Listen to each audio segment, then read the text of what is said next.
Bonjour, je suis Monsieur Fallinglove René.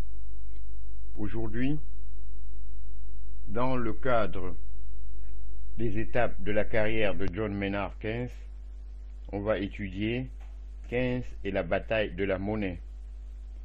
Keynes peut constater dans les années 1920 la justesse de ses thèses.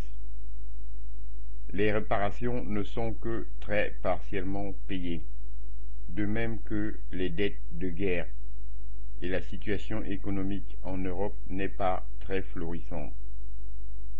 Dans son livre Tract on Monetary Reform de 1923, il souligne, entre autres idées, que l'inflation peut conduire à la révolution, qu'une réforme monétaire est nécessaire pour reconstruire l'Europe et qu'il vaut mieux d'évaluer que de recourir à la déflation.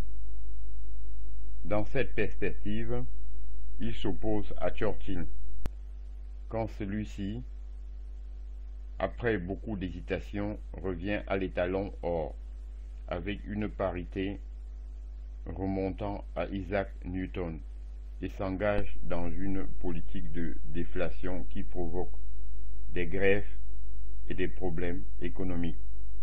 Cet épisode lui inspire un autre livre, Les conséquences économiques de Churchill, 1925. Si Keynes s'oppose à l'étalon or durant cette période, c'est parce qu'il trouve qu'il force les pays en difficulté à supporter tout l'ajustement en les plongeant dans la dépression.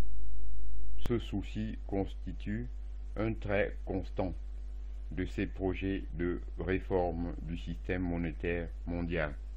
J'en ai terminé et je vous remercie.